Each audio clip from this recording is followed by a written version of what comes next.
Indictment number 3. This time, the big one.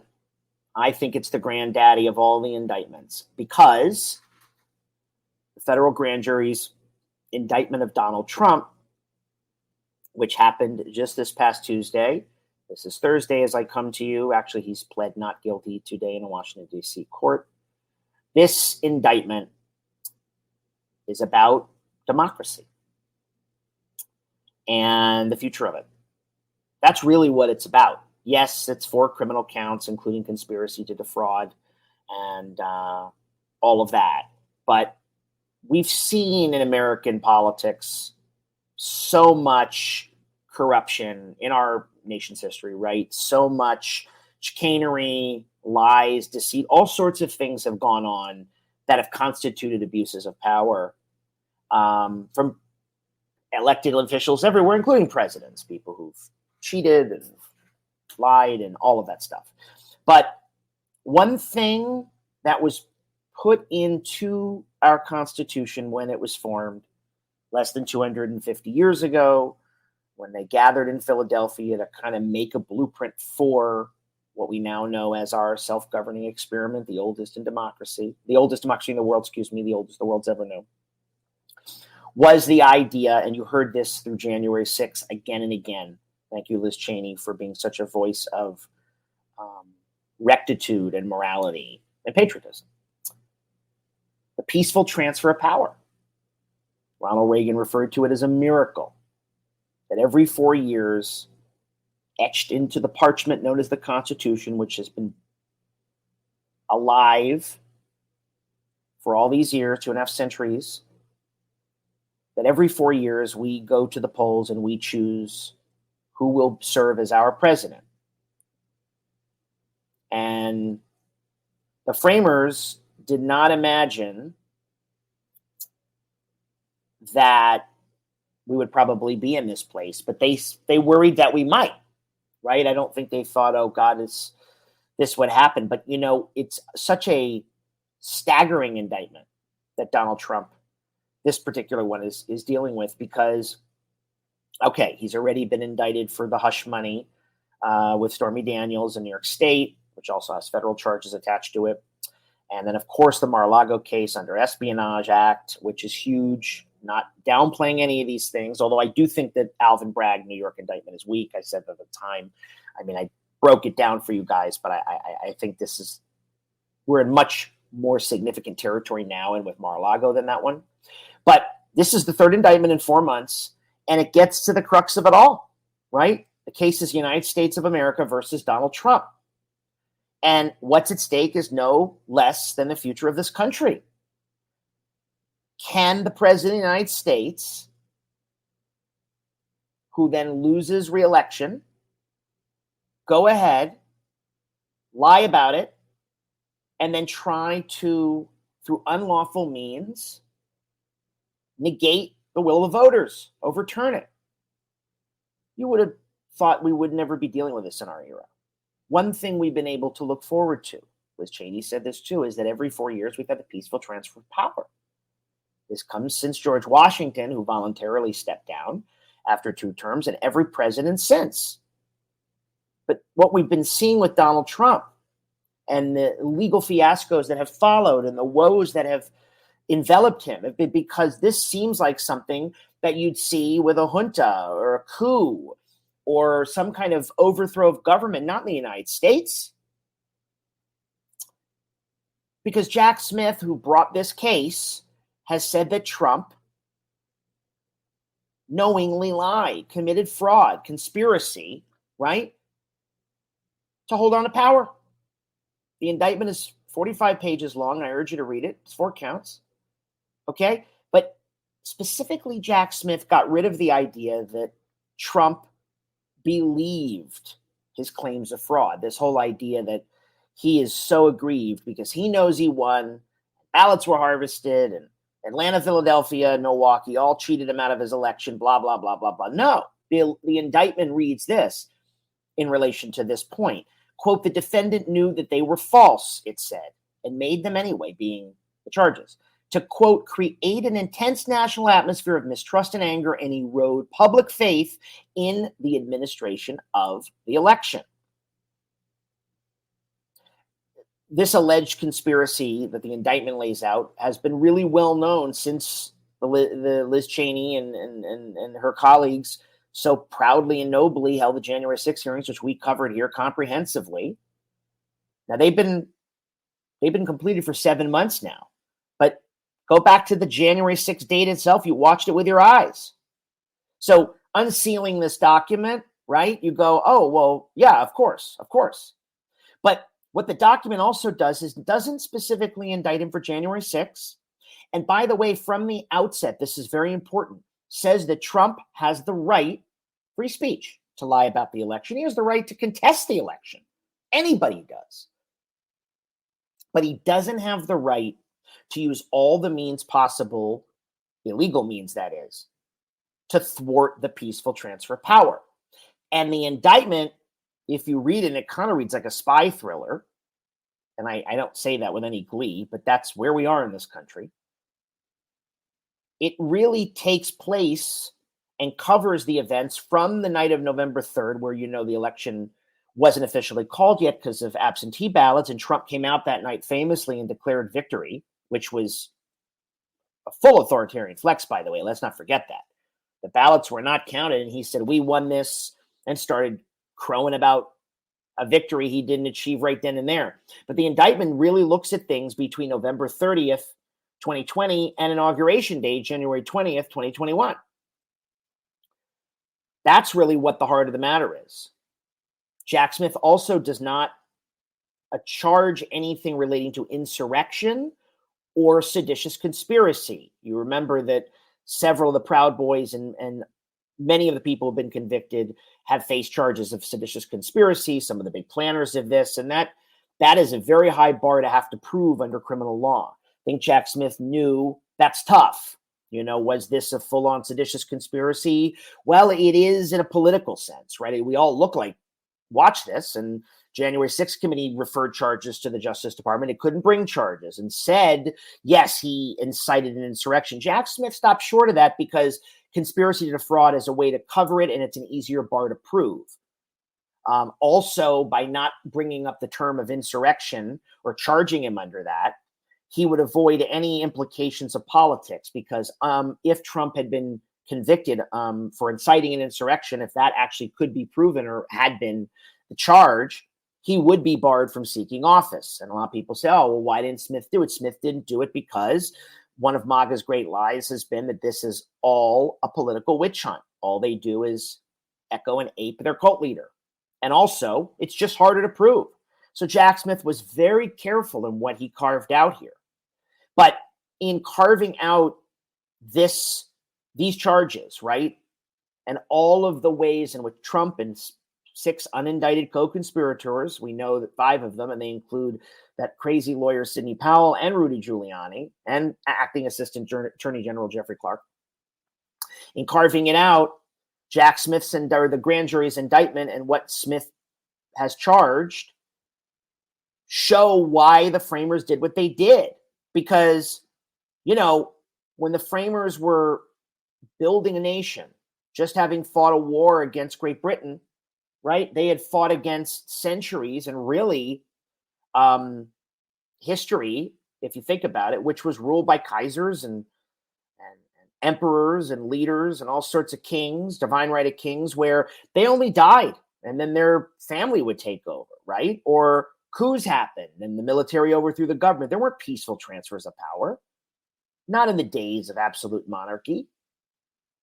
No such thing, right? It was primogeniture. Son's the king, or your father's the king, the son takes over. The son's the king, his son takes over. That kind of thing. Or his daughter takes over, so to speak. Every defeated president has accepted the verdict of the election, other than Donald Trump. Every other charge that has been leveled against him or that has been associated with him is small potato, small bore. Okay? Because unlike the Stormy Daniels thing or the taking documents after leaving the White House, these were things he did while he was still president. You know, we call that the lame duck period, right? The period from the election day to inauguration day, that interregnum used to be longer. All right, back when Roosevelt was changed after Roosevelt, but he was inaugurated in March. Imagine you have to wait to March, from November to March. That's what we would have had to live through had they not changed it. But it's long, but it always feels long, and the president assembles his cabinet, and there's a transition team. This one felt awfully long because as people watched with their own eyes, Trump wouldn't go away, and he inflamed, and he stoked. But he was doing it while he was still president, just to keep his power, right? And as a result of his lies, about 30% of people polled, 3 in 10 Americans, think the 2020 election was stolen. Even though it was not. He knows it's not. Jack Smith wants to try to prove that. And his surrounding advisors know it was not. And this lie, the big lie, the whole threat on democracy, which has been so corrosive and so poisonous and has unleashed toxins into our system that we've never, ever had, has led to this narrative of victimization and only further stoked the grievance of a grievance-based movement, MAGA anyway. You know, when he ran, it was race, it was immigration, it was bad trade deals, it was wars. But now it's democracy. Now it's we don't trust anybody because they're out to get him. And now Trump has taken it upon himself to further make those claims beyond the lie. I am your retribution. I'm getting indicted for you. No, you're not, man. You're getting indicted for literally almost trying to overthrow the government. But it doesn't matter because his people see him as their avatar. People say, how can, or non-Trump people, the majority of us go, how can people still support him? Because they too feel that they are not being heard. I know it sounds unfathomable after almost 8 years of dealing with this guy. But here we are, the witch hunts, right?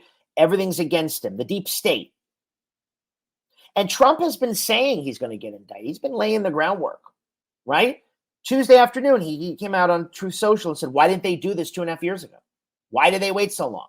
Because they wanted to put it right in the middle of my campaign, prosecutorial misconduct, quote unquote. Immediately, all of his lackeys and flunkies and cultists said this is just like what they do and what they did in communist China under Mao, or what would happen under Hitler, or what would happen under Stalin. All that. But they can name call all they want. I mean, still, Trump has to see his day in court. But here's the thing, and this is key, okay? And folks, this is the crux of this episode of Stay Dirty, Stay Moderate. Yes, Trump is having his day in court, okay? Yes, Fani Willis in Georgia will hand down an indictment, as she should, for what he tried to do in Fulton County, which was to ask Brad Raffensperger to find him those 11,780 votes, or whatever it was. We only have the 2024 election as our ultimate guardrail. Listen to what I just said. Trump can get convicted. He will appeal. A conviction is the beginning, not the end. Trump is allowed legally to run while under indictment, while under conviction. He's allowed to run in prison. Eugene Debs did in 1912, I believe it was, or 1920. He won 1 million votes. He was a socialist candidate. Okay? Can happen. I know you say this won't happen, but remember, let's go back. 2016, Trump was never going to be president, right? Okay. And for a long time, people wondered why the wheels of justice took so long to spin. Well, regardless of that, here's what we have. And here's also what the founders gave us. Every 4 years, we vote. And I can't say it enough here, vote.org. We have said it that 101 million people didn't even vote in 2020, which was the highest turnout in I think of ever.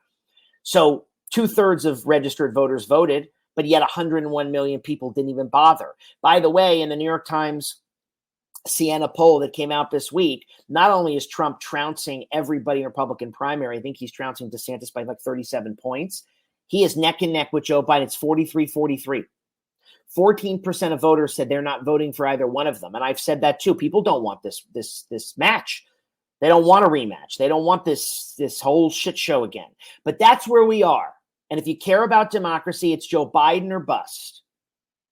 Voted for Joe Biden. I will vote for him again. I think he's been a very good president. I don't agree with everything he's done. It doesn't matter.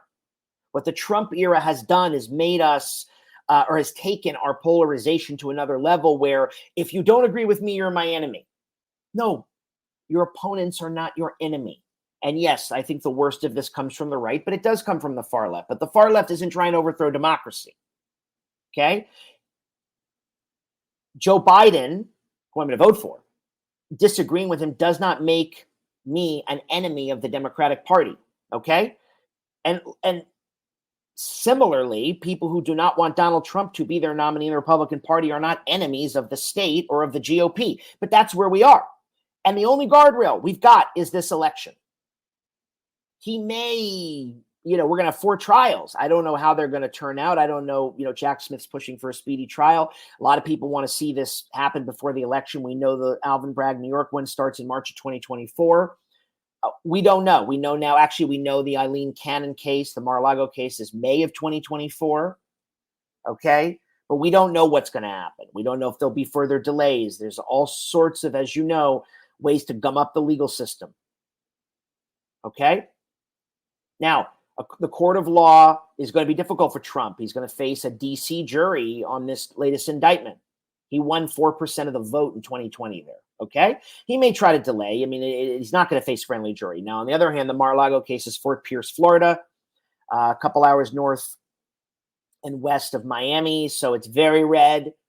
Who knows if you can get 12 people to say guilty? That's what you need. And that's the other thing, folks. Even in D.C., you need 12. I mean, there could be a mistrial. Now, that's not an acquittal, just to be clear, but that would mean you got to start all over again.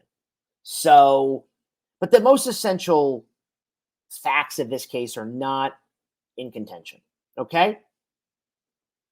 He was very open, Trump was, about saying, I am going to overturn the election. He tried, he took every meeting. He's been lying about it since. Do you know that Donald Trump has not conceded the 2020 election? That's where we are. And that's why this is such an inflection point. I know it's an overused term, but it really is. To say that the 2024 election is the election of our lifetime. We've been saying this mainly since the year 2000. Screw that. Here we are. Yeah, Trump was beaten, but he was responsible. His words were responsible for agitating people enough to storm the Capitol and for the first time attack the Capitol and the cradle of democracy from within. Had never happened. The British were the only people that ever did that. That happened because of Donald Trump, and it happened while he was still president. January 6, 2021, Donald Trump was still president. Joe Biden was not president until noontime on January 20th, 2021. So there were 14 days left of Trump's single term in office. Trump has also threatened to terminate the Constitution, he said, if he were to win. The question is whether all these alleged crimes add up to a federal jury at Jack Smith's behest. No prosecutor has brought charges for this before. There's no precedent for this. They just don't exist. Trump's defenders say he had all these good faith reasons to contest the results. He was allowed to contest the results. And they are lying in saying that Jack Smith and this grand jury are criminalizing speech. They are not. At the outset, Jack Smith says Trump has a right to lie about the election. I know it has been poisonous, but he does. But it is not protected speech under the First Amendment to fraudulently and unlawfully engage in an effort to launch a conspiracy against the government of the United States. But as the indictment says, Trump was told over and over again by his allies, by his people, by members of the administration, that what he was saying was not true, and he continued to make them. He was told they were not true by 2 attorneys general, multiple DOJ officials, and the government election security chief, who said, if you remember, the 2020 election was the freest and fairest and safest election of all. He was told by Mike Pence. He was told by various secretaries of state and legislators and Republican governors. Despite it all, he kept lying and he never conceded. And not a single court who is not affiliated with Trump, no independent authority that is, but no judge, no attorney, no prosecutor, no election agency, no governor has ever corroborated any election claims that Trump has made, not a one. And none of them would have come close to reversing any of the results in any of the swing states, let alone the 3 or 4 that would have determined or would have reversed the outcome and handed the election to Trump. A person who tried to defraud America and undermine it and rip the heart of its democracy out, as Jack Smith has charged, is Donald Trump. He knew they were bogus. He didn't want to let go. He's a sore loser. He's a narcissist, but still, it was all a bid for power. You're going to hear it's all politics. You're going to be awash in legalese. You're going to be awash in scandal, and the 2024 election is a shit show.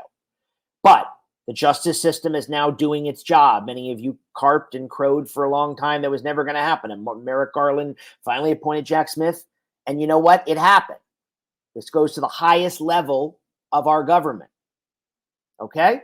Has to be proved beyond a reasonable doubt. It's a criminal charge. I know I'm not naive. I understand all this. And you know what? It's not a slam dunk case. None of them are. Like I said, you got to get 12. But fraudulent electors, sham proceedings, conspiracy to defraud, find me 11,780 votes. You're going to hear a lot more about that from Fani Willis. Trump's unlawful attempt to overturn the election, folks. Millions of people think Biden is not the president or stole the election. Imagine that. But this is the moment where we face the truth and we find out who we are as a country and what we stand for. And though the justice system is doing its job, the electoral system is going to be the last hurrah, the final bulwark. That's why I said that's the guardrail now. 15 months away. Okay. Or so. Is that right? 18 months away. No, 15 months away. I'm wrong. Yeah. 15 months away. It's August. Jeez. And we're going to find out who wins the 2024 election. Okay? Is Trump's final verdict and America's. Folks, thank you for listening. In the meantime, stay dirty, stay moderate, and stay safe.